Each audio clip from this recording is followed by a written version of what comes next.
Sem maiores delongas, boa noite a todos. Sou Eduardo Cirilo. Vamos começar aqui o nosso bate-papo da noite de hoje, falando mais uma vez nossa terceira aula de Estatuto da Pessoa com Deficiência, tema que será cobrado na prova de soldado da Polícia Militar, assim como Lei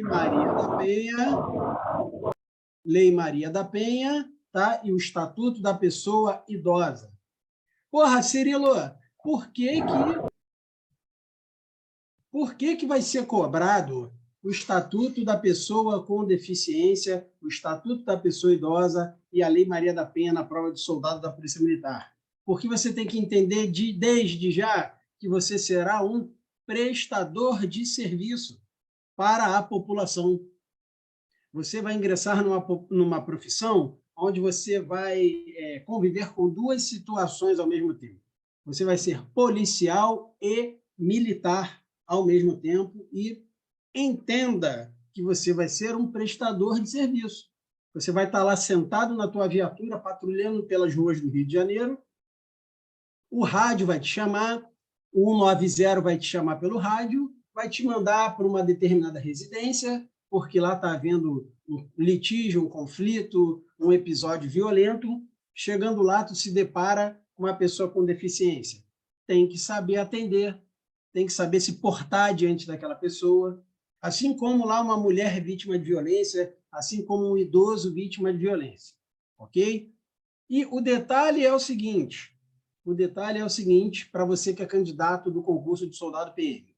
Eu, além aqui do meu projeto pessoal chamado LE Educação, aqui do nosso projeto chamado LE Educação, eu dou aula em outras instituições também, para turmas de soldado. E eu não estou vendo ninguém debruçado sobre essa matéria aqui. Tá? Galera que está chegando hoje, por gentileza, câmera, pessoal, não há necessidade, tá bom? Microfone aberto só para fazer pergunta, tá bom? Porque o teu som ambiente aí interfere muito na minha comunicação, parece que tu está aqui do meu lado, atrapalha um pouco a minha dinâmica aqui, tá bom? Então, querendo fazer pergunta, abre o microfone, faz a pergunta, ou então joga no chat aqui, ó. Tem o nosso chat aqui no meio, pode perguntar ali pelo chat, que eu sempre olho. E é isso aí, vamos começar, tá bom? Eu estou vendo muita gente, não, o edital não saiu, estou desanimada. Espera mesmo, vai nessa mesmo. Espera para estudar só quando sair o edital, para você ver se isso é ok? Então, vamos lá, sem maiores delongas. Paramos na nossa última aula, no artigo 9º, que trata do atendimento prioritário à pessoa com deficiência. A pessoa com deficiência, ela já está em situação de vulnerabilidade, ok? Ela já tem ali uma condição, ali, um impedimento no corpo dela, que, associado a uma barreira, causa uma obstrução para a plena participação social dela na vida em sociedade. A pessoa com deficiência, ela tem direito a atendimento prioritário, proteção e socorro em quaisquer circunstâncias. Você imagina uma pessoa com deficiência numa repartição pública que fica no 10º andar de um prédio. E aí o prédio começa a pegar fogo. Você concorda comigo que todas as pessoas que estão ali em condições normais, sem nenhum tipo de impedimento corporal, elas já vão ser colocadas em situação de risco, em situação de vulnerabilidade por conta desse incêndio? A pessoa com deficiência, diante de uma situação desse tipo, ela vai estar diante de uma dupla vulnerabilidade.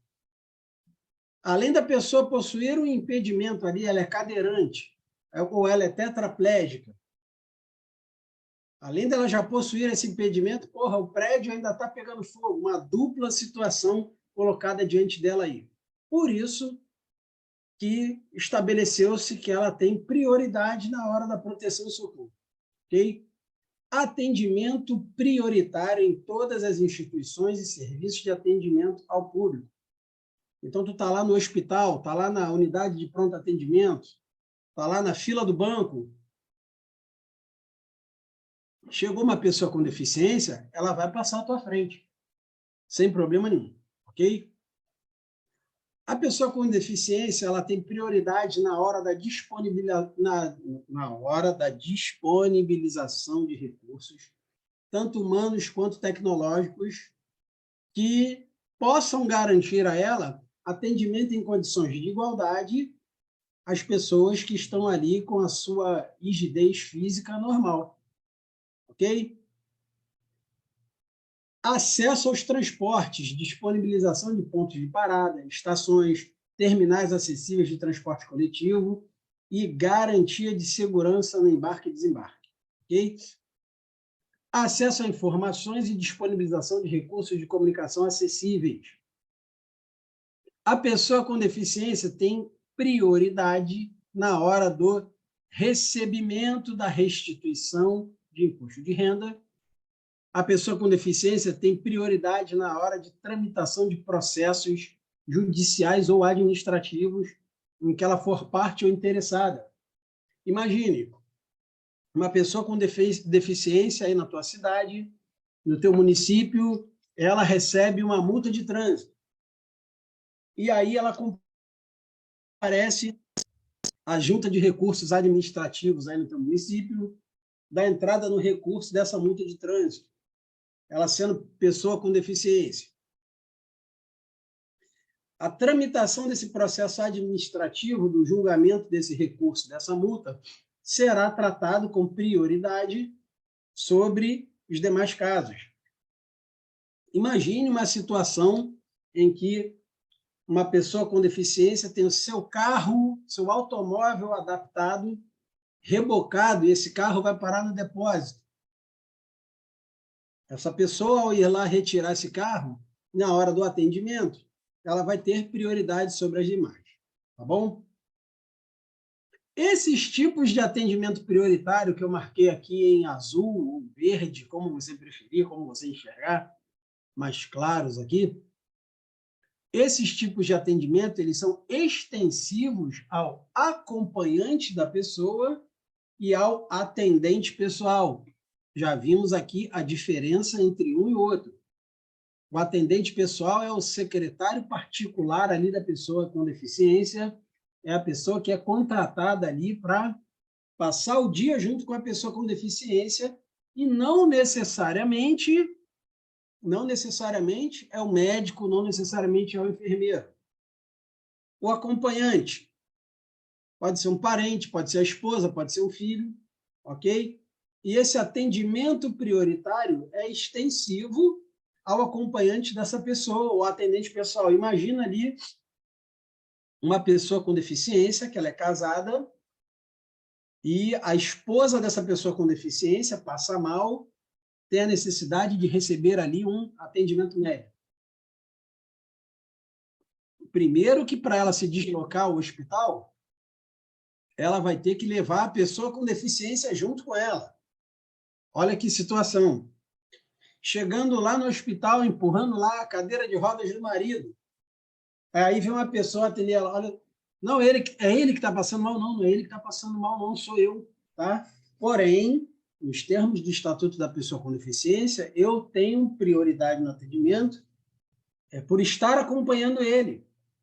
Olha, vamos resolver esse problema aqui o mais rápido possível, porque independente de ter uma pessoa só ali passando mal, tem duas pessoas envolvidas naquele problema ali, ok? Esses que eu coloquei em negrito aqui, que é a prioridade na hora do recebimento de restituição de imposto de renda e prioridade na tramitação processual, referem-se somente à pessoa com deficiência. Está aqui o exceto em verde, ok? O acompanhante, o atendente, não tem direito a essa prioridade no recebimento de imposto de renda e em tramitação processual. Vamos lá, vamos seguindo. Nos serviços públicos de emergência, públicos e privados, a prioridade conferida por esta lei é condicionada a protocolos de atendimento médico, ok? Vamos ver isso aqui um pouquinho mais na frente, na hora que a gente falar do direito à saúde. Tudo bem? Tranquilo? Galera, sobre o atendimento prioritário, alguém quer realizar alguma pergunta? Tá tudo certo? Lembrando que entenda isso definitivamente para a sua prova. A Lei Brasileira de Inclusão 13.146/2015, chamada popularmente aí de Estatuto da Pessoa com Deficiência, da mesma forma que lá é Estatuto da Pessoa Idosa, não fala esse termo Estatuto do Idoso, ok? Porque você vai estar realizando, no jargão ali, no popular, as pessoas falam isso, mas o nome é Estatuto da Pessoa Idosa, bom? Cuidado com isso aqui na hora da tua prova. Eu tenho certeza, porra, eu sei que é chato, é complicado, mas é o que vai fazer a diferença na tua prova de soldado PM. Eu estou vendo algumas pessoas aí com algumas estratégias mirabolantes. Quem não tem familiaridade com o direito, quem não tem essa expertise de trabalhar com o direito, uma dica: massifica português, massifica matemática, ok? Direitos humanos, Estatuto da Pessoa com Deficiência, Estatuto da Pessoa Idosa e Lei Maria da Penha. São 3 legislações que, basicamente, elas tratam de políticas públicas de inclusão, de inclusão social, políticas públicas de igualdade. A Lei Maria da Penha serve para colocar a mulher vítima de violência em situação de igualdade perante a sociedade. O Estatuto da Pessoa com Deficiência, o Estatuto da Pessoa Idosa, da mesma forma. São legislações que são de fácil entendimento. Então, mesmo que você nunca tenha visto direito na tua vida, você tem a possibilidade de compreender isso aqui, porque basicamente é o seguinte: uma série de direitos, uma série de obrigações, uma série de políticas públicas, uma série de medidas que têm que ser tomadas pelo poder público. Porra, e aqui não tem doutrina, não tem jurisprudência, não é igual lá no direito penal, por exemplo, lá que você tem lá a teoria do crime. A atirou em B, C cruzou a frente de B na hora e recebeu o disparo. E como é que funciona essa questão? Aqui não tem isso. Então, são matérias que, se você se dedicar, você tem a grande possibilidade de cair uma questão disso na prova e você acertar, ok? Não entra nesse papo de estudar português e matemática e dar um cagalhão no resto e tentar somar as 30 questões, não. Na tua prova de soldado, 50 questões. Para você ser habilitado a realizar a redação, você vai ter que acertar 60% dessas 50, ou seja, 30 questões. O sarrafo já começa aí, ok? Depois disso, tem a redação. Depois da redação, teste físico. Porra nenhuma. A Polícia Militar criou uma fase do concurso intermediária e eliminatória, chamada de ficha de identificação do candidato. Antes do exame antropométrico, antes do teste físico, você vai ter que comparecer num quartel da PM para preencher a tua ficha de identificação do candidato. E é aí que mora o perigo, porque essa fase é eliminatória. Aliás, todas as fases são eliminatórias. Faltou a qualquer fase do concurso, está eliminado. Ok? Chegou lá no dia do teste físico. Meu chefe, caí de moto, quebrei a perna. Está eliminado. Tá? Isso não sou eu que estou falando, não. Tá bom? Não sou eu que estou falando isso, não. Tem doutrina, tem jurisprudência, tem lei estadual. Meu chefe, estou com Covid-19, não posso fazer o teste físico hoje, não. Ok, camarada, você está eliminado. Só existe uma situação que adia a realização do teste físico, e eu sei o que eu estou falando, porque eu trabalhei com isso antes da aula, fiz parte de comissão de concurso. Só a grávida tem direito ao adiamento do teste físico, ok? Os exames que pedem é bom fazer antecipado? Camarada, olha só, o problema é o seguinte, você vai para... Primeiro, tu tem que meter 30 de 50. O negócio já não está fácil, para começo de conversa. Tá? O sarrafo vai vir lá em cima. Mesmo banca IBAD, o sarrafo vai vir lá em cima. Tá? Tem muito bacharel em direito aí, tem muito cara bom de concurso público aí, que já está com a idade ali estourando, o cara não passou no concurso que ele queria, está desempregado, vai meter essa prova de soldado da PM. Tem cara concurseiro para delegado que vai fazer prova de soldado só para o cara já garantir ali um salário público e continuar estudando. Tá? O sarrafo vai vir, ó, bonitão. Depois disso, a tua redação. Comecem a treinar a porra da redação. Comecem a escrever. Depois disso, ficha de identificação do candidato. Vai lá preencher o inventário do serviço reservado lá, bonitão.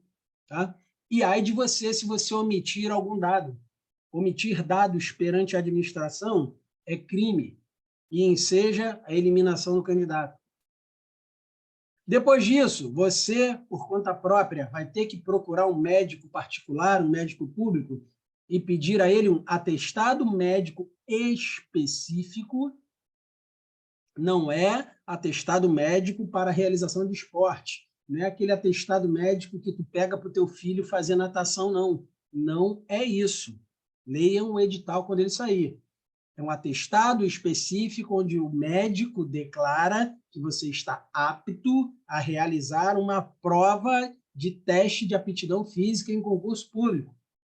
Não é aquele atestadozinho merreca lá para natação, para tu jogar lá teu grama sintética, não é isso não. Ok?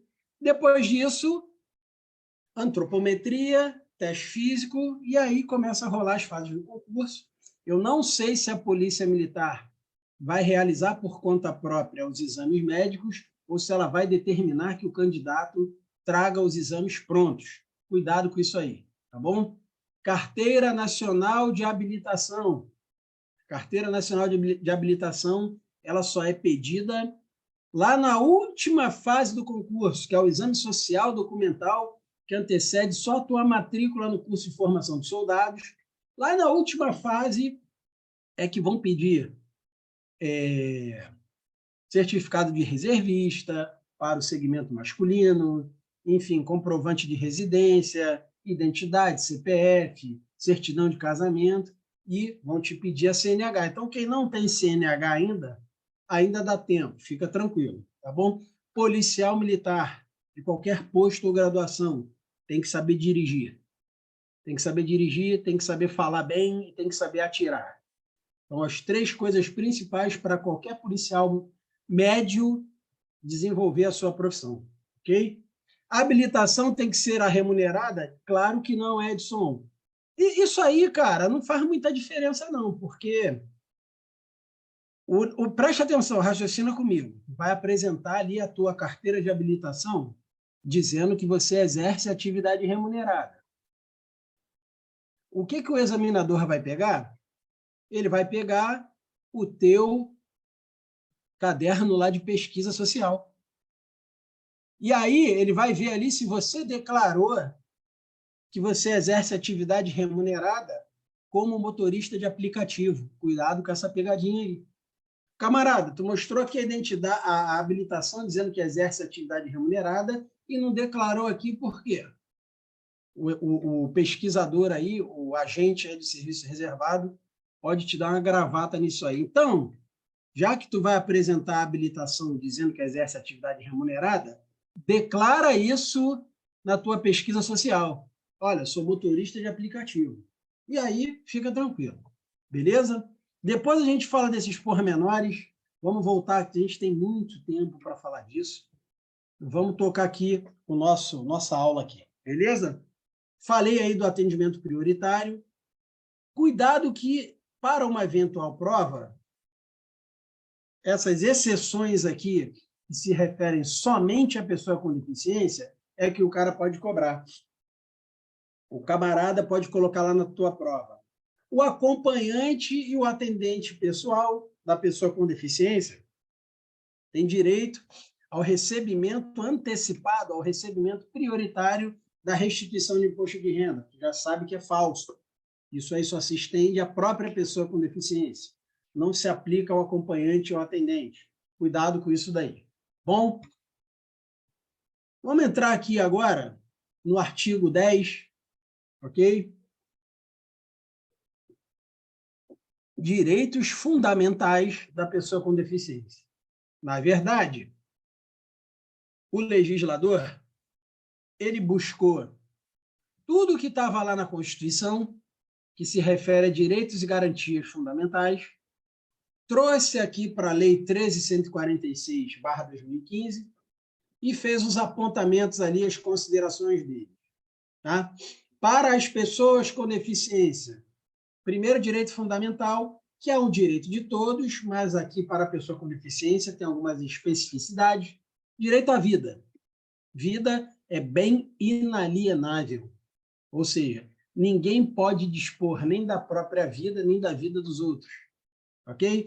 Eu estava lendo um dia desse aí, até o ano de 1966, na Inglaterra, a tentativa de suicídio, a autodestruição ali, a cessação da própria vida, a tentativa de suicídio na Inglaterra, até 1966, era considerado crime. E o cara era preso ainda no hospital, se sobrevivesse. Estava pesquisando isso aí, estava vendo vídeos, estava dando uma cepada aí a respeito disso. Em situações de risco, emergência ou estado de calamidade pública, a pessoa com deficiência será considerada vulnerável. E aqui o legislador ele poderia colocar, e ficaria de mais fácil até o nosso entendimento, a pessoa com deficiência será considerada duplamente vulnerável. Porra, como assim? Ela já tem a vulnerabilidade ali pelo fato de apresentar um impedimento causado pelo seu próprio corpo. Não interessa se é de ordem sensorial, mental, se é de ordem física. Ela já tem essa primeira condição de vulnerabilidade. Ok? Imagine uma pessoa cadeirante para entrar no carro da família e passar um domingo na praia. Como é que você leva um cadeirante à praia? Estão entendendo? Como é que essa pessoa já tem ali uma primeira vulnerabilidade ali implícita nela? E essa pessoa já com uma vulnerabilidade submetida a uma situação de risco, emergência ou calamidade pública, ela vai estar ali diante de uma dupla vulnerabilidade. Porra, o camarada está dentro de casa, cadeirante, tetraplégico, enfim, ou ainda ali com um amputado, digamos assim, um amputado que não use prótese, use muleta. E aí alagou tudo, a rua está enchendo, a água invadiu a casa dele, a água está subindo, e como é que essa pessoa... Então, essa pessoa tem até a prioridade aí na hora do socorro, ok? A pessoa com deficiência, ela não poderá ser obrigada a se submeter à intervenção clínica ou cirúrgica, ou a tratamento ou institucionalização forçada. Imagine que um cadeirante, e esse cadeirante, ou uma pessoa que tem uma deficiência de ordem mental e surge ali um tratamento experimental. Essa pessoa com deficiência, ela não pode ser obrigada pela família a se submeter a esse tipo de situação. Ok? E aqui está embutido a questão do consentimento para a realização de tratamento médico, procedimento, hospitalização, até pesquisa. É indispensável que essa pessoa com deficiência forneça a sua manifestação expressa de vontade. Primeiro, essa manifestação expressa de vontade, esse consentimento, ele tem que ser prévio, ou seja, anterior à realização do tratamento, do procedimento, enfim. Ele tem que ser livre, a pessoa de própria vontade manifestar o interesse de se submeter a esse tipo de tratamento, ok? E esse consentimento tem que ser esclarecido. Como assim esclarecido? Esclarecido pela comunidade médica. A pessoa com deficiência não pode tomar essa decisão de se submeter a esse tratamento médico se pairar alguma dúvida. Olha, o senhor fulano de tal, o senhor é cadeirante? Nós temos aqui um tratamento à base de folha de coca, um chá aqui desenvolvido, testado, aplicado lá numa universidade lá da China, que comprovou que em 10% dos casos, os pacientes que fizeram uso desse chá voltaram a apresentar ali movimentação ali nos membros inferiores, enfim. O médico tem que esclarecer tudo para a pessoa com deficiência antes dela manifestar expressamente a sua vontade. Porém,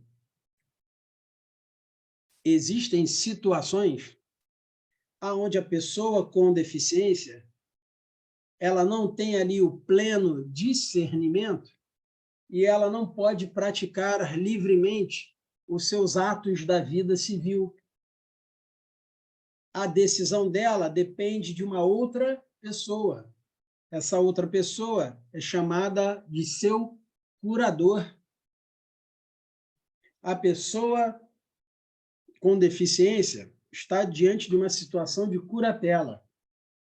Em que situações eu posso realizar o atendimento, o tratamento médico da pessoa com deficiência sem autorização dela? Primeiro, risco de morte. Imagine, a pessoa com deficiência começou a sentir uma dor abdominal e aí foi levada a um hospital. Exames demonstraram que aquela pessoa sofreu uma ruptura do seu apêndice, está com uma apendicite, tem que extrair o apêndice imediatamente, sob pena de risco de morte. Nesse caso específico, o médico, o profissional de saúde, não necessita do consentimento dessa pessoa. Não, eu não quero ser atendido. Eu quero morrer de apendicite. Negativo. Centro cirúrgico e opera. Nem por questões de ordem, nem por imperativo de consciência religioso. Isso também não se aplica, tá? Mas estamos falando aqui da pessoa com deficiência. O camarada chegou lá com uma apendicite, o médico vai operar ele. Por quê? Porque qual é o bem jurídico tutelado, qual é o bem jurídico a ser protegido nesse tipo de situação? E eu falei lá atrás que ele é indisponível. A vida, pessoal. A vida. Vida não se discute. Vida se protege, sempre. Ok? E também situações de emergência em saúde. Imagine uma pessoa com deficiência, está dentro de um veículo, de um automóvel, junto ali com seus familiares. Esse automóvel sofre um acidente numa estrada. Essa pessoa com deficiência ela é conduzida para o hospital lá, desacordada, apresentando fraturas, ferimentos, da mesma forma. Ok? A gente não necessitaria do consentimento da pessoa com deficiência para esse tipo de atendimento. Lembra que eu falei da situação de curatela? Imagine uma pessoa com uma deficiência de ordem mental, por exemplo, que ela não tivesse ali o pleno desenvolvimento, o pleno discernimento e judicialmente fosse nomeada uma pessoa para cuidar daquela pessoa com deficiência ali, para praticar por ela os seus atos da vida civil. Esse consentimento, no caso de um tratamento médico,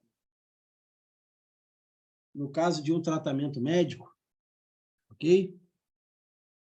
Esse consentimento, ele poderia ser suprido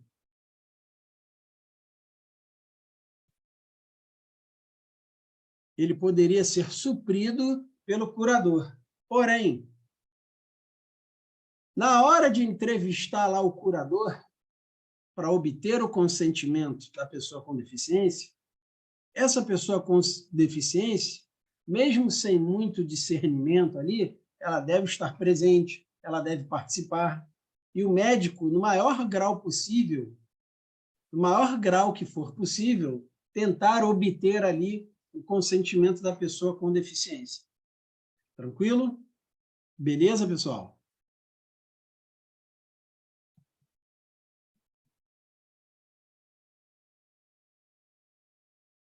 Pesquisa científica em pessoa com deficiência em situação de curatela. Imagine uma pessoa com deficiência, com pleno discernimento, em pleno gozo de suas faculdades mentais, e ela descobre ali que há um novo tratamento experimental e ela previamente, livremente, esclarecidamente, resolve se submeter àquele tratamento. Ok? Mas existem situações, que eu já expliquei aqui, que a pessoa com deficiência, ela não possui esse entendimento, esse discernimento. Imagine que essa pessoa com deficiência está sob os cuidados de um curador. E esse curador ali, enfim, essa pessoa com deficiência, esse curador, quer que essa pessoa com deficiência se submeta a uma pesquisa científica. Olha, eu quero que o meu irmão aqui, que é tetraplégico, seja submetido a esse novo tratamento experimental. Essa pesquisa científica ela só pode ser realizada se ficar comprovado que vai ocorrer benefício direto para a saúde dessa pessoa com deficiência que está realizando ali, que se submeteu à pesquisa, ou benefício direto para a saúde de outras pessoas com deficiência. Tudo bem? E, além disso, tem que ficar comprovado que não há outro tipo de pesquisa médica na comunidade médica de eficácia comparável realizada com participantes portadores de deficiência, não tutelados ou curatelados. A eficácia do tratamento, o benefício para a saúde da pessoa com deficiência, tem que restar aqui inequivocamente comprovado. Beleza? Passando agora do direito à saúde, vamos falar do direito de habilitação e reabilitação. Primeiro, a gente tem que trazer para vocês a diferença entre esses dois conceitos. O que é a habilitação e o que é a reabilitação. A habilitação é dar uma capacidade a quem nunca possuiu. Imagina uma pessoa que já nasceu com uma síndrome, já nasceu com uma deficiência. A gente tem que desenvolver potencialidades, talentos, habilidades, aptidões que contribuam para que essa pessoa conquiste a sua autonomia e tenha sua plena participação social aí na vida em sociedade. Ok? A habilitação é a pessoa que nunca teve capacidade. A gente tem que dar capacidade para essa pessoa. E a diferença entre reabilitação?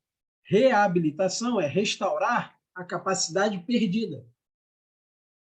Imagina uma pessoa que nasceu com a sua compleição física corporal normal e, ao longo da vida, essa pessoa sofre um acidente de carro e ela perde ali a capacidade física. Não vamos falar só de paraplegia, não. Vamos dar um outro exemplo. Um camarada andando de moto em alta velocidade, um carro cruza ele no cruzamento, o carro cruza o sinal vermelho e atinge esse motociclista. E esse camarada aí, ele sofre perda de massa cefálica, fica com graves sequelas em consequência desse acidente. Ou seja, ele perdeu a capacidade dele de andar, de falar normalmente, de se alimentar, de tomar banho, de se vestir sozinho. E a gente precisa, minimamente, restaurar essas capacidades que ele perdeu. A isso, nós damos o nome de reabilitação. Então, se apareceu lá na tua prova, direito de habilitação, puta que pariu, não vai falar que é a porra do direito da pessoa com deficiência de dirigir, porra. Olha como é que o fato de você estar aqui na noite de hoje já te trouxe um ganho. Que eu tenho certeza que esse bando de pangaré aí, que está chupando o dedo aí em cursinho, que eu estou vendo, porra, eu dou aula em outros lugares. Tá todo mundo lá, ó, todo mundo sonhando, com a arma na cintura, com a farda, com a viatura, com aquele dinheirinho lá do regime adicional de serviço, mas queimar o papelzinho ali, ó, porrar ali o caderninho, o livro ali, não estou vendo ninguém, tá todo mundo, ó. Qual é, meu chefe? Porra, nem saiu o edital ainda. Eu falo para ele, ó, vão cifo, hein? Vão cifo. Então, quando você vê lá no Estatuto da Pessoa com Deficiência aparecer essa questãozinha na tua prova, porra, direito de habilitação da pessoa com deficiência, porra, não tem nada a ver com direito de dirigir. É você dar uma habilitação da pessoa com deficiência, é você dar uma capacidade a ela que ela nunca possuiu. Imagine uma criança aí que nasceu com paralisia infantil e ao longo da vida aí o seu andar, a sua maneira de andar é claudicante, puxando da perna. E aí você tem que dar meios para essa pessoa ter plena participação na vida em sociedade. Ela nunca teve ali a capacidade de andar ali ereto, rígido, corretamente. Por exemplo, um cego, uma pessoa que nasceu portadora de cegueira ou de algum outro tipo de deficiência visual, você tem que dar capacidade para aquela pessoa ali se integrar, desenvolver potencialidades, talentos, habilidades, ok?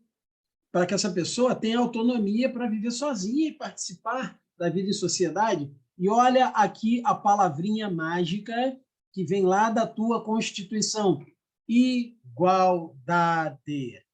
A tua Constituição diz que todos são iguais perante a lei. Todos são iguais, sem distinções de quaisquer natureza. A lei não olha o homem e a mulher. A lei não olha o homossexual e o heterossexual. A lei não olha o preto e o branco. A lei não olha para o cadeira de rodas e para a pessoa que é normal. Todos são iguais e todos têm que viver em igualdade de condições. Então, presta atenção nessa porra aqui na tua prova. Habilitação e reabilitação. Na reabilitação, a pessoa ali tinha condições, tinha a sua rigidez ali, tinha o seu desenvolvimento pleno. Em algum momento da vida ela perdeu. Quer ver um exemplo?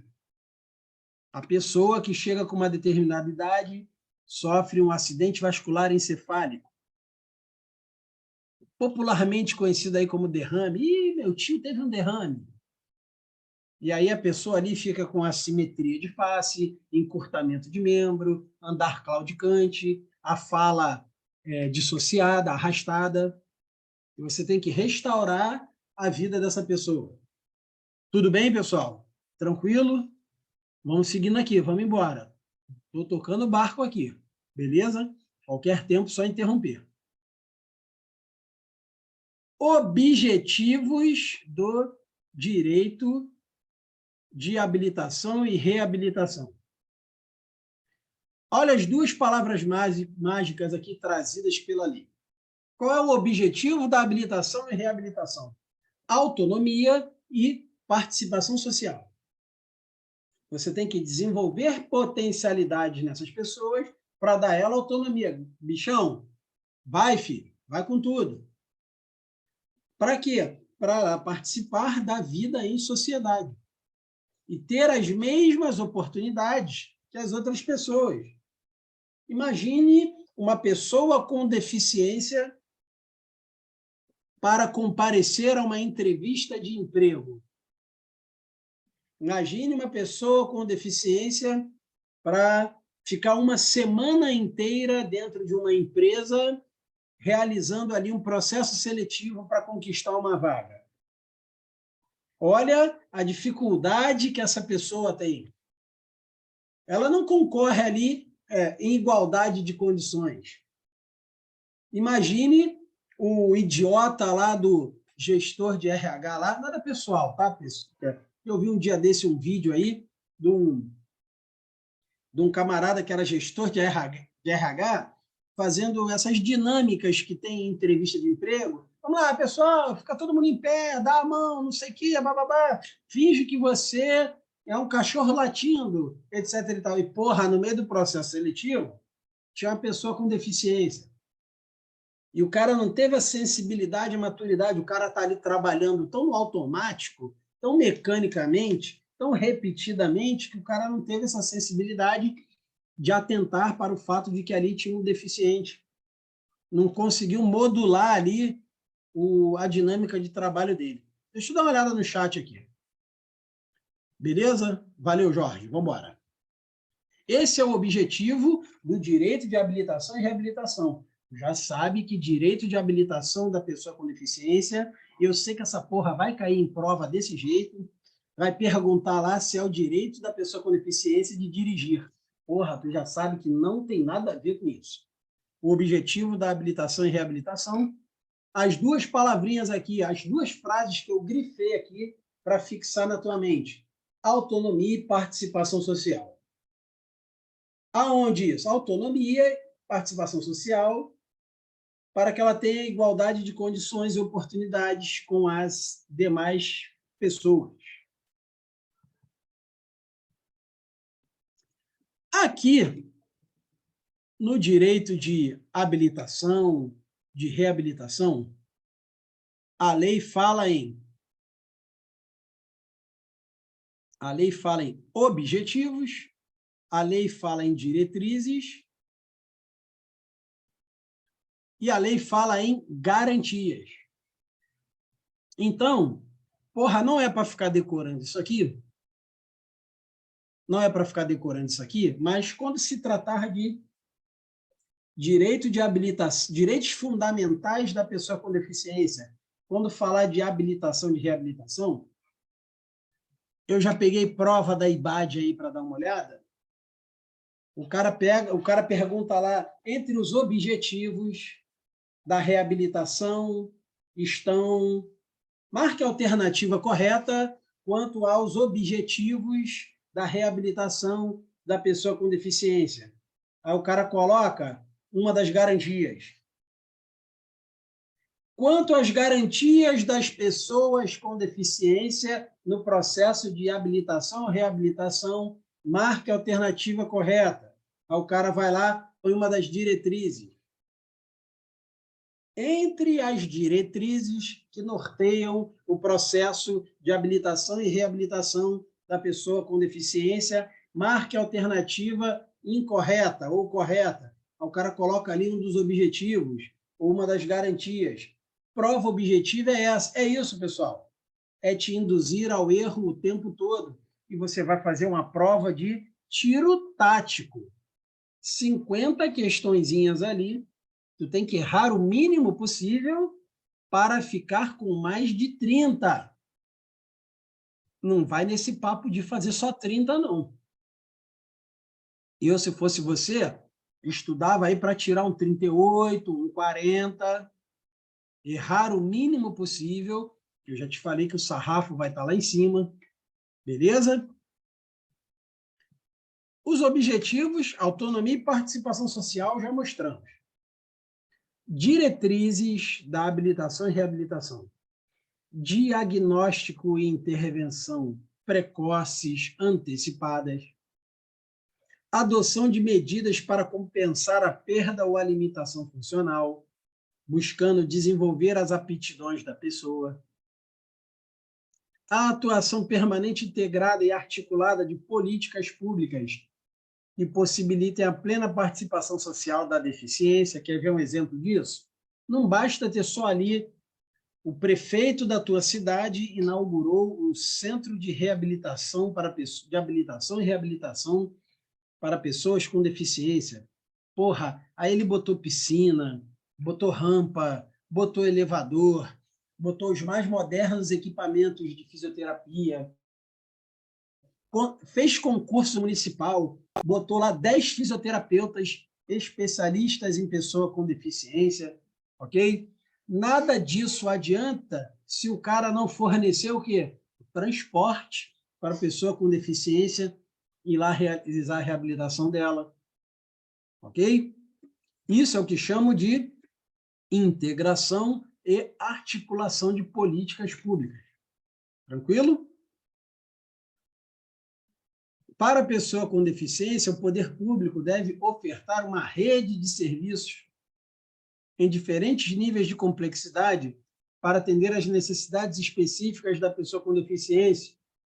Por exemplo, lá no centro de reabilitação lá da prefeitura, seria adequado que esse prefeito aí entrasse em contato aí com o governo do estado, com a defensoria pública, para colocar lá um defensor público para tratar das demandas judiciais das pessoas com deficiência, ok?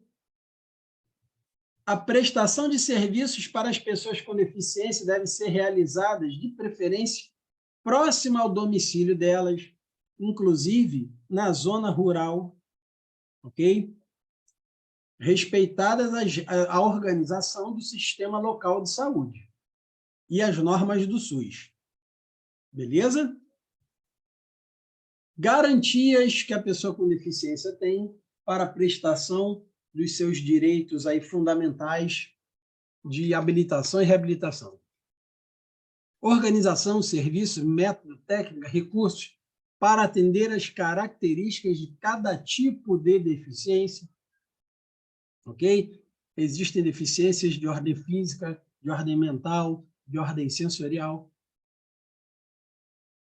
A pessoa com deficiência tem o direito, tem a garantia de ter a acessibilidade em todos os ambientes e serviços. Tecnologia assistiva são todos os meios tecnológicos que possam ser empregados no intuito de favorecer a plena vida em sociedade da pessoa com deficiência. Ok? E preste atenção nisso aqui. O profissional que atua junto a pessoas com deficiência, ele tem a garantia de capacitação continuada para ele se especializar ainda mais e atender essas pessoas. Ok? Direitos fundamentais. Vamos falar aqui agora do direito à saúde. Ok? Mas antes disso, pessoal, 9h23. Vamos fazer 5 minutinhos de intervalo aí para a gente beber uma água, usar o banheiro. Já já a gente volta.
Vamos lá, pessoal, estamos de volta.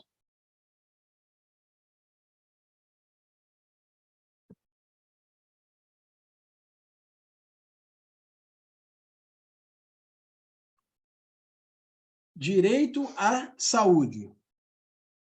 Pessoal, tudo que a gente for falar de legislação, tudo tem uma origem na Constituição. Você não pode criar uma lei da sua própria cabeça sem verificar o que a Constituição trata naquele determinado assunto. Ok? Nesse sentido, falando dos direitos fundamentais da pessoa com deficiência, onde é que está a origem do direito à saúde da pessoa com deficiência na Constituição? Está no artigo 23. O artigo 23 da Constituição diz que é competência comum da União, dos Estados, do Distrito Federal e dos municípios, cuidar da assistência e saúde pública, da assistência pública e saúde, da proteção e das garantias das pessoas portadoras de deficiência. Ou seja, a União tem que desenvolver políticas públicas de saúde e assistência para pessoas com deficiência. Cada estado da federação, ao mesmo tempo que a União, também tem que realizar ali as suas políticas públicas, ok? E cada município também tem que desenvolver ações de saúde para pessoas com deficiência, ao mesmo tempo que o governo federal, que representa a União, e ao mesmo tempo que o Estado. Ok? Transportando esse direito à saúde aqui, transportando esse direito constitucional à saúde aqui para o Estatuto da Pessoa com Deficiência, vamos ao artigo 18 do Estatuto da Pessoa com Deficiência. É assegurada a atenção integral à saúde da pessoa com deficiência em todos os níveis de complexidade, por intermédio do SUS, Sistema Único de Saúde, garantido acesso universal e igualitário. Ok?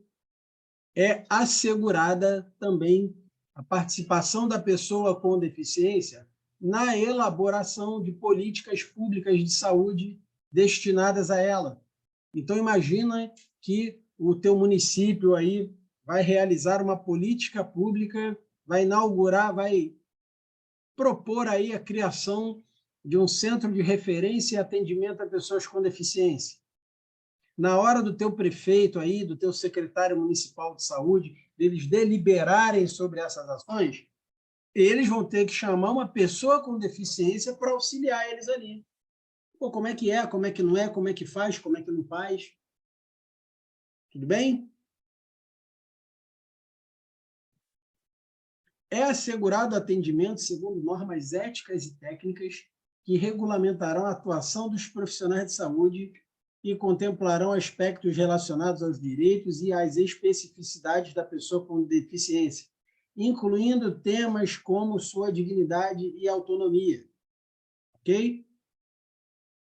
Ao profissional de saúde que presta assistência à pessoa com deficiência, especialmente em serviços de habilitação e reabilitação, olha aqui, ó, o fisioterapeuta, o terapeuta ocupacional, o assistente social, tá? O psicólogo, o advogado. Não é só o médico, o enfermeiro, o técnico de enfermagem, não. Tem outras pessoas que prestam serviços às pessoas com deficiência. Deve ser garantida a essas pessoas capacitação inicial e continuada. Beleza? Ações e serviços de saúde pública. Diagnóstico e intervenção precoces, nós já vimos. Serviços de habilitação e reabilitação, você já sabe o que é. Inclusive para a manutenção da melhor condição de saúde e qualidade de vida. Atendimento domiciliar multidisciplinar, tratamento ambulatorial e internação. A pessoa com deficiência tem o direito de receber do poder público atendimento em sua residência. campanhas de vacinação, o atendimento psicológico, inclusive para seus familiares e atendentes pessoais. Imagine como é que não deve ser você ter ali uma pessoa com deficiência no seio da sua família e os desdobramentos psicológicos que isso aí causa nos outros integrantes da família.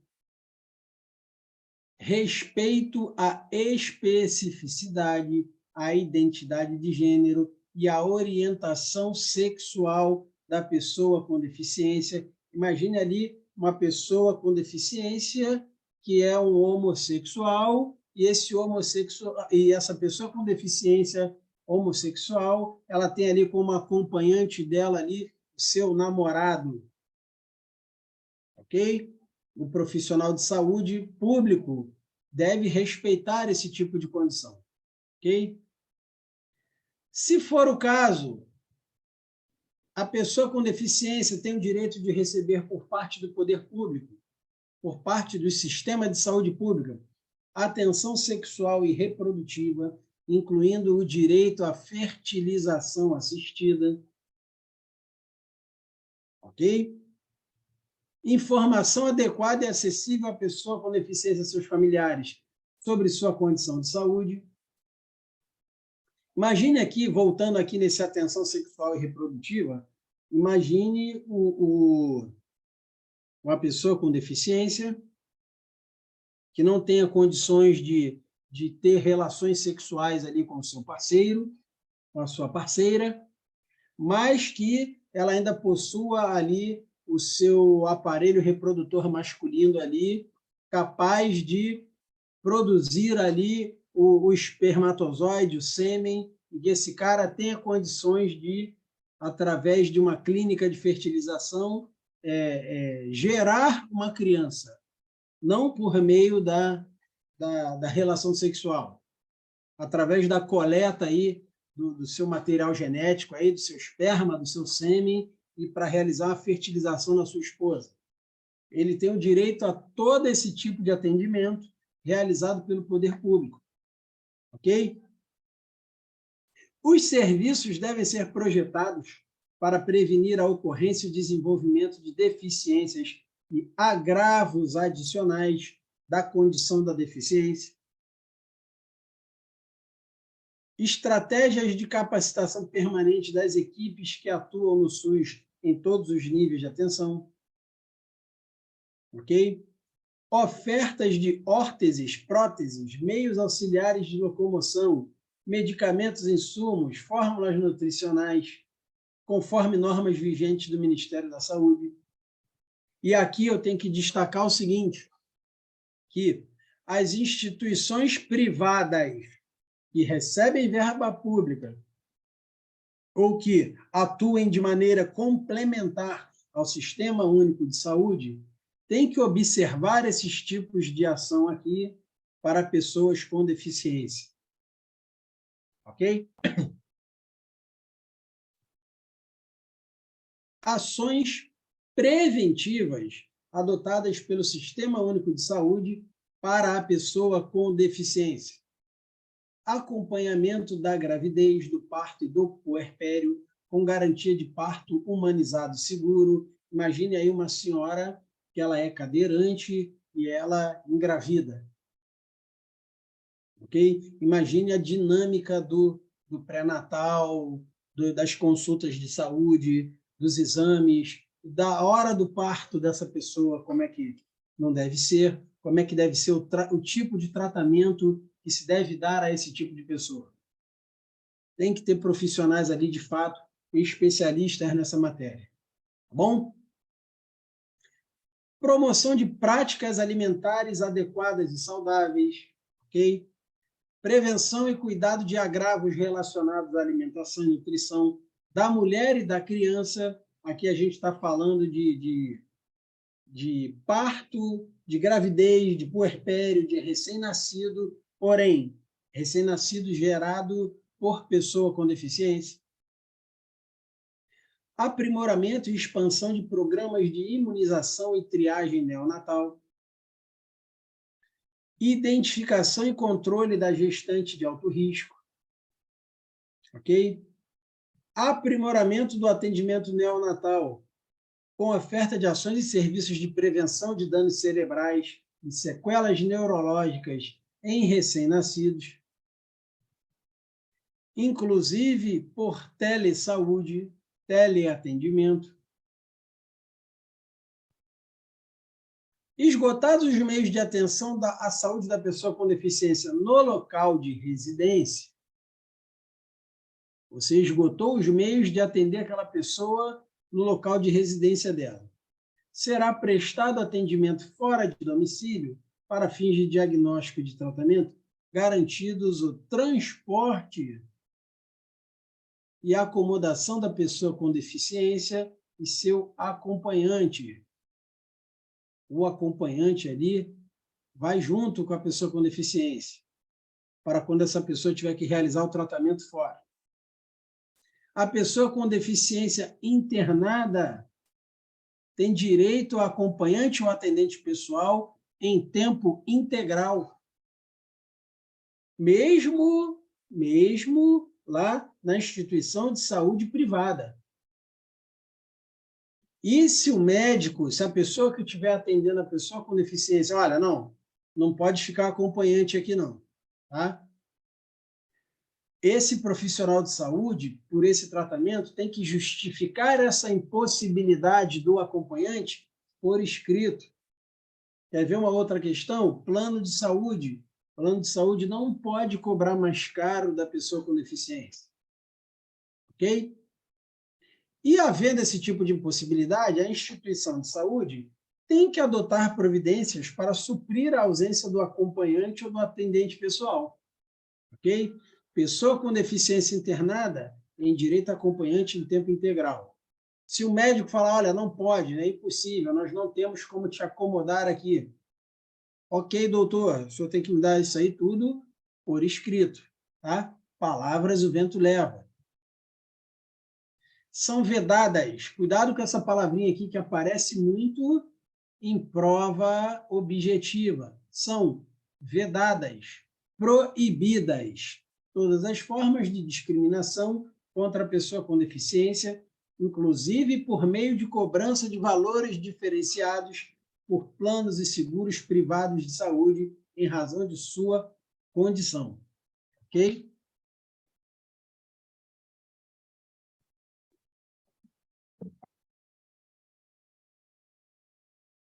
Violência contra a pessoa com deficiência. O que é a violência contra a pessoa com deficiência? É uma ação ou uma omissão. Por exemplo, você tem um dever de cuidado ali com aquela pessoa com deficiência, você tem o dever de alimentar ela, de dar os medicamentos para ela na hora, de dar banho, de colocar para dormir, e você simplesmente se omite. Isso é uma forma de violência contra a pessoa com deficiência. Se essa ação ou omissão for praticada em local público ou privado,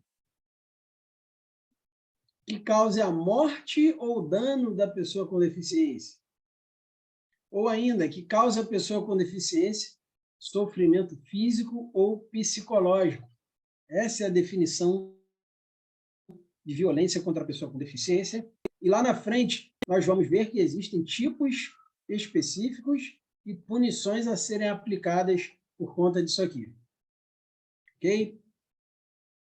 Em caso de suspeita ou confirmação de violência praticada contra a pessoa com deficiência, imagine, um cadeirante chega no hospital e aí ele verifica, e aí o enfermeiro, que vai realizar ali o primeiro atendimento, verifica que esse cadeirante ele está com manchas roxas em ambos os braços, está com arranhões pelo corpo, ok? E esse enfermeiro, esse técnico de enfermagem, esse médico, ele suspeita de que essa pessoa com deficiência tenha sido vítima de uma violência.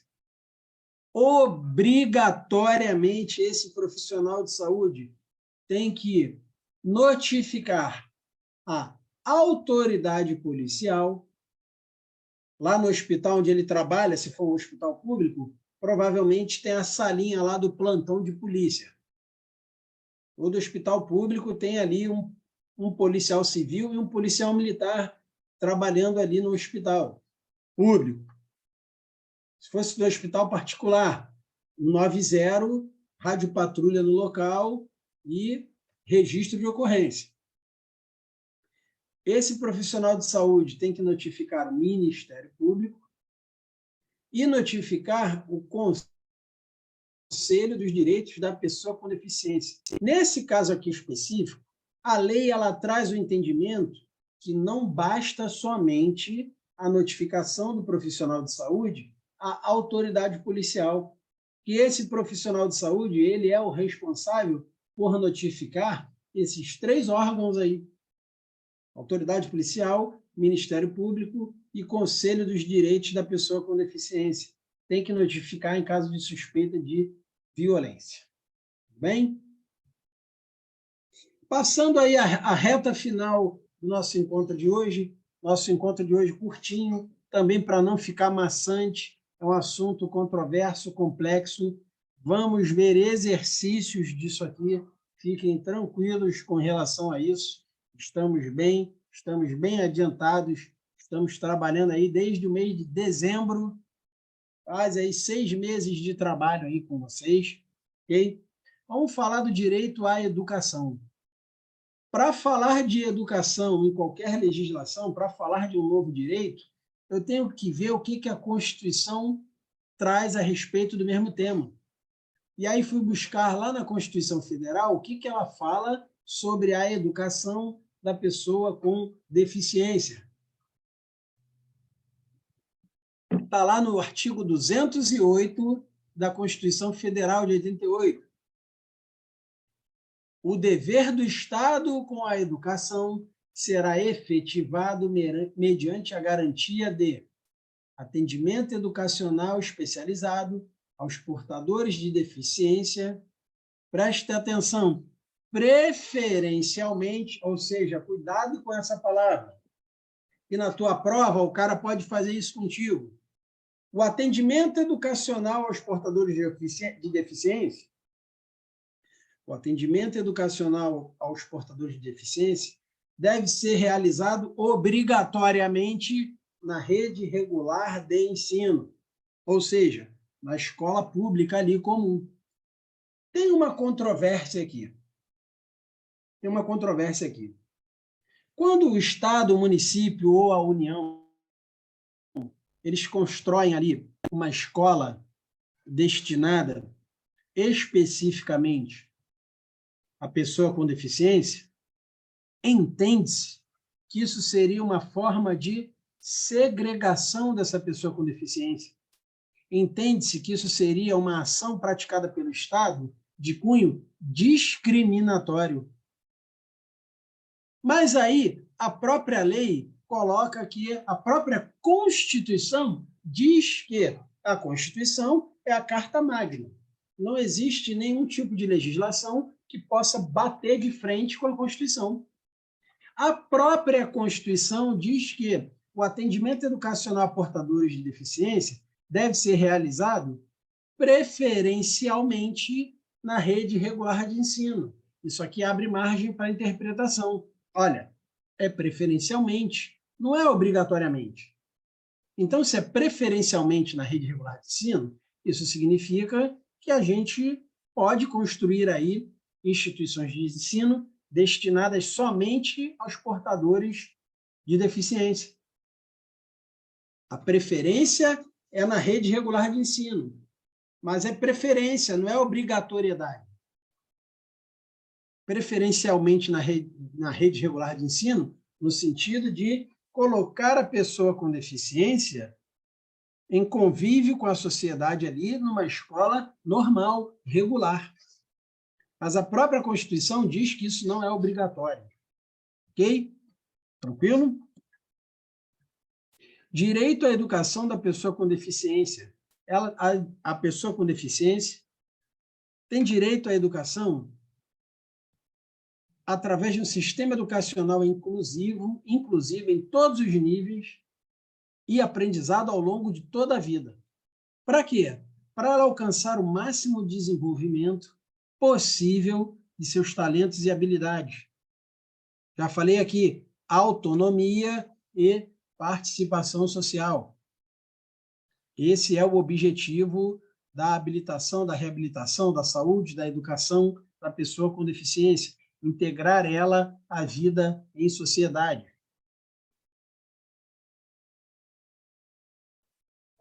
A educação da pessoa com deficiência é dever desses 4 entes aí ao mesmo tempo.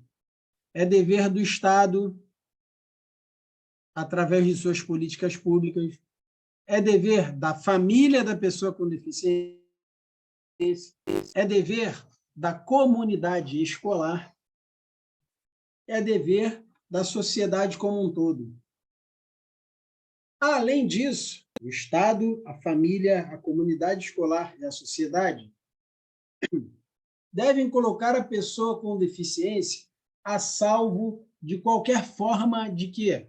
Violência, negligência ou discriminação. Tudo bem? Para a gente fechar aqui o nosso encontro de hoje, existem algumas incumbências do poder público no que se refere à educação da pessoa com deficiência, e essas incumbências do poder público devem ser realizadas por instituições públicas e também, em algumas situações, elas se aplicam às instituições privadas de ensino. Sistema educacional inclusivo. Então, imagine, você tem um filho portador de deficiência, você quer matricular ele aí num colégio particular próximo da sua residência, e aí o colégio fala para você que não pode, que não vai. Você, naturalmente, vai para a delegacia registrar aí esse constrangimento ilegal, okay? Esse crime de constrangimento ilegal, e vai acionar na justiça esse colégio. Porque o sistema educacional ele é inclusivo, tanto para o poder público, tanto para as instituições públicas, quanto para as privadas. O aprimoramento dos sistemas educacionais para ambos os tipos de instituição. Projeto pedagógico que institucionalize o atendimento educacional especializado, também para ambos. Cuidado com isso aqui é cobrado em prova. Oferta de educação bilíngue. Quando você pensar em educação bilíngue para a pessoa com deficiência, não é português e inglês, não. Educação bilíngue em Libras, linguagem brasileira de sinais, como primeira língua, e na modalidade escrita da língua portuguesa como segunda língua. Essa oferta de educação bilíngue, a pessoa com deficiência aprender Libras e aprender a língua portuguesa, ela é uma incumbência que só se aplica às instituições públicas. O colégio particular, a faculdade particular, a instituição privada está de fora disso aqui. Ela não é obrigada, ok? Ela é obrigada a receber o estudante. Agora, ofertar esse tipo de educação bilíngue, Libras e português, a instituição privada não é obrigada, ok? Adotar medidas individualizadas e coletivas para o desenvolvimento social da pessoa com deficiência. Se aplica às instituições públicas e privadas. Realizar pesquisas para desenvolver novos métodos e técnicas pedagógicas para a pessoa com deficiência. Só as instituições públicas de ensino é que tem essa obrigação. A instituição privada não precisa realizar nada disso. Uso pedagógico de recursos de tecnologia assistiva. Imagina ali computadores, tablets, notebooks, com softwares ali adequados para o ensino de pessoas com deficiência. Leitores ali de PDF, enfim. notebook ali com teclado ali em linguagem em braille, para a pessoa que tem uma deficiência visual. Esses recursos de tecnologia assistiva também para ambas as instituições. Participação dos estudantes portadores de deficiência e de suas famílias na comunidade escolar. Medidas de apoio que favoreçam o desenvolvimento de aspectos linguísticos. Práticas pedagógicas inclusivas. Preste atenção nisso aqui. Formação e disponibilização de professores para o atendimento educacional especializado de pessoas com deficiência só é incumbência das instituições de ensino públicas. Na rede privada, o colégio particular lá, a faculdade privada, não é obrigada a formar e disponibilizar professores para esse atendimento especializado. Oferta do ensino da Libras, Linguagem Brasileira de Sinais, Sistema Braille, que é o sistema ali específico onde o portador de deficiência visual ele faz a leitura ali através do tato. Ele passa a ponta do dedo ali num teclado específico ali, que tem um alto relevo, e a partir dali ele consegue identificar a escrita. E uso de recursos de tecnologia assistiva. E aí todas essas incumbências aqui se aplicam tanto para o público quanto para o privado. Acesso à educação superior, educação profissional e tecnológica, inclusão em conteúdos curriculares em cursos de nível superior de temas relacionados à pessoa com deficiência, acesso da pessoa com deficiência em igualdade de condições, jogos, atividades recreativas, esportivas e de lazer no sistema escolar, acessibilidade, rampa, elevador, ok? Profissionais de apoio, aí sim, cuidado com isso aqui, profissionais de apoio, a rede de ensino, tanto pública quanto privada, ter lá no interior da escola, da faculdade, um profissional para dar apoio e suporte à pessoa com deficiência. É diferente da formação e disponibilização de professores, tá bom? Profissional de apoio tem que ter em ambas as instituições. E articulação intersetorial na implementação de políticas públicas para a pessoa com deficiência. Tudo bem? Pessoal, dúvidas, perguntas, questionamentos? Está tudo bem? Está tudo certinho? Alguém quer perguntar alguma coisa?